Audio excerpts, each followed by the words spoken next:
Career ہے وہ بہت پرانا ہے۔ مولانا بنیادی طور پر ایک استاد تھے، ایک شیخ الحدیث تھے۔ ان کا جو بیسک کارنامہ ہے وہ یہ ہے کہ وہ درجنوں نہیں سینکڑوں علماء کے استاد ہیں۔ سینکڑوں علماء، یعنی میں نے سوچ سمجھ کے لفظ کہا، انہوں نے سینکڑوں لوگوں کو رسول اللہ کا دین پڑھایا ہے، اور ان کے اب شاگردوں کے شاگرد بھی مدرسوں میں پڑھا۔ مولانا ایک بڑے غریب سے سادے سے گھرانے میں وہ پیدا ہوئے تھے۔ انہوں نے بڑی سادہ اور آخر تک زندگی انہوں نے وفاداری والی گزاری، سادگی والی گزاری، حسین گزاری۔ کسی شخص کے ایک ہوتا ہے کسی کے نظریے سے اختلاف کرنا، ایک ہوتا ہے کسی کے طریقے کار سے اختلاف کرنا۔ کچھ لوگوں نے ان کے طریقے کار سے اختلاف کیا ہے، لیکن ان بندے کا نظریہ اتنا شاندار تھا کہ نظریے سے کسی نے اختلاف نہیں کی۔ لوگوں نے یہ ضرور کہا کہ یہ فلانی بات اس طرح ہو جاتی تو ٹھیک تھا، لیکن یہ سب نے کہا کہ بندہ بات ٹھیک کرتا ہے۔ نظریے سے، فکر سے لوگ مطمئن ہو جائیں کسی زندہ کیا رہتا ہے؟ نظریہ۔ زندہ کیا رہتا ہے؟ نظریہ۔ فکری طور پر ایک خوبصورت آدمی تھے، بڑے منجے ہوئے آدمی تھے، وزادار آدمی تھے، ایک صاف ستھرے آدمی تھے۔ میری ان سے ملاقات اس وقت ہوئی تھی پہلی دفعہ جب وہ بالکل ٹھیک تھے، ٹانگوں پہ چلتے تھے۔ ان کے جو استاد گرامی تھے حضرت مولانا عبدالحکیم صاحب شرف قادری رحمۃ اللہ علیہ، بہت جید عالم تھے۔ میں ان کو ملنے کے لیے جاتا تھا تو حضرت بھی وہاں پڑھایا کرتے تھے لاہور جامعہ نظامیہ میں، تو وہاں ان سے پہلی ملاقات ہوئی۔ پھر انہوں نے جو جماعت سب سے پہلے بنائی تھی اس کا نام تھا انجمن فدا یعنی ختم نبوت۔ اس جماعت سے انہوں نے کام کا آغاز کیا، اور بڑے اوائل میں، بڑے شروع میں انہوں نے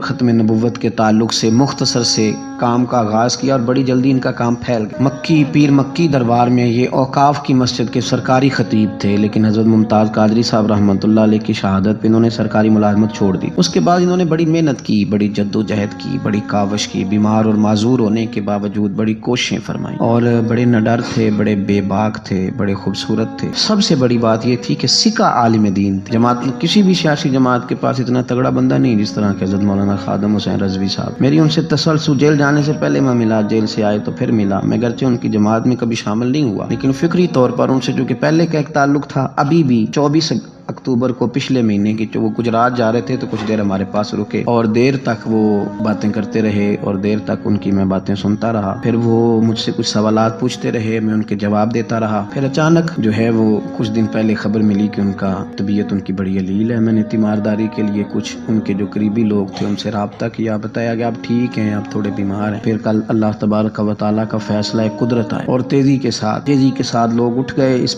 2020 نے بہت سارے لوگ اہل سنت کے لیے، لیکن اس شخص کا جانا وہ زیادہ ہی تکلیف دے گیا۔ دل مائل نہیں ہوا، میں تو ناشتہ نہیں کر پایا۔ اس طرح کے لوگ کم آتے ہیں دنیا میں، اور شاید ان لوگوں کا وقت بھی تھوڑا ہوتا ہے، اور اللہ پاک شاید ایسے لوگوں کو جلدی ہی اپنی بارگاہ ناز کی طرف لے جاتا ہے۔ ایک شعر جگر مراد آبادی نے کہا تھا کہ جگر راہ وفا میں نقش ایسے چھوڑ آیا، میں جس منزل سے گزرا ہوں وہ اب تک یاد کرتی ہے۔ اور مجھے نا ایک دفعہ کسی شخص نے کہا کہ آپ کے خاندان کا قبرستان کہاں کر کے ہے۔